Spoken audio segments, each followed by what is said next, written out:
So first of all, the Hammond Sounder, the top was this particle board thing that was completely falling apart, so I replaced it. I had some extra bulletproof plexi left from doing our shop windows, so it has a cool clear top now and a clear back so you can see all the electronics, and I stuck a little light bulb that I had in there.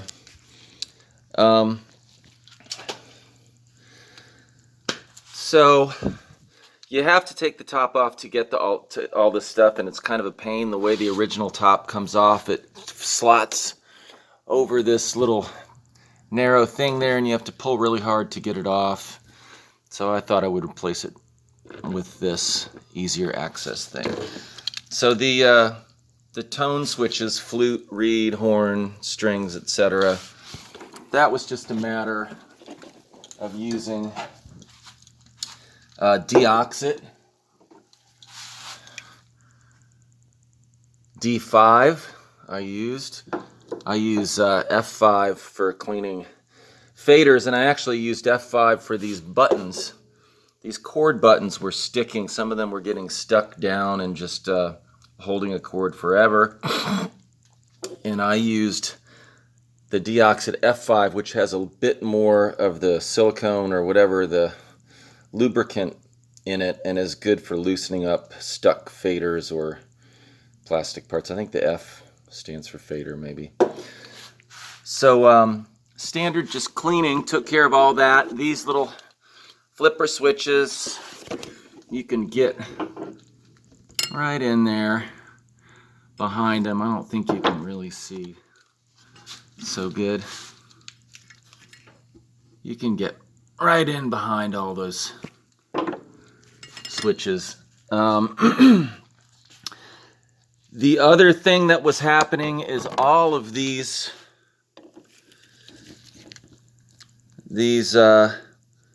faders were just completely broken. Some they were just, as you can see, this one is totally broken off. Most of them are just like wiggly and just took one time getting bumped and they broke a long time ago. I used to play this in the These Hands of Mine era. It's on that record, and they were broken then. But with those things, I found where the back of those was.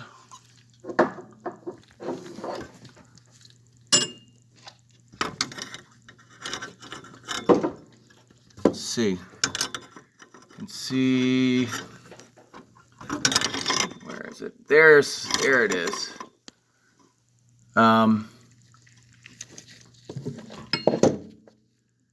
And I pulled the wires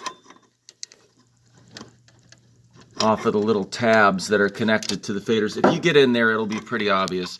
Some of them take all 3 tabs on a potentiometer, some just take 2.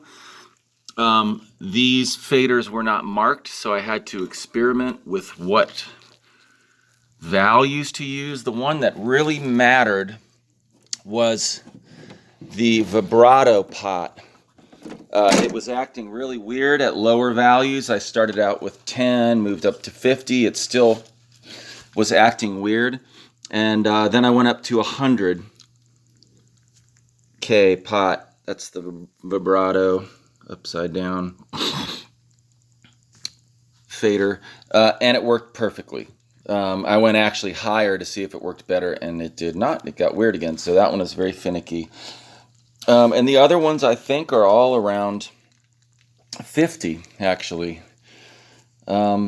So, last thing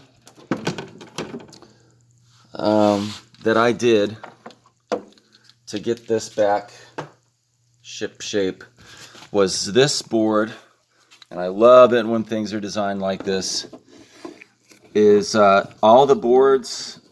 Someday I'm going to recap it because it's starting. I like how noisy it sounds, but eventually those caps are going to build up enough resistance that other things are going to start to blow, but not yet.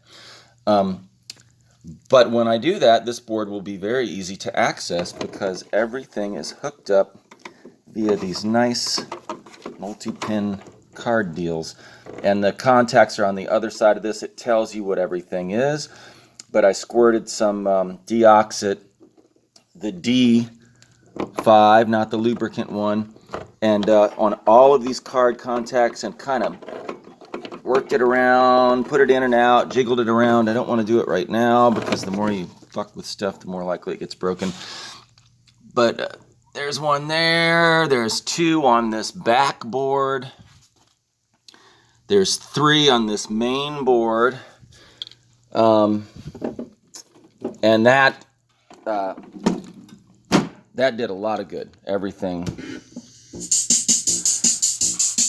worked fine after that. So the last thing I want to show you, this is another someday thing. Mardi Gras coming up, so I don't have time to get into this.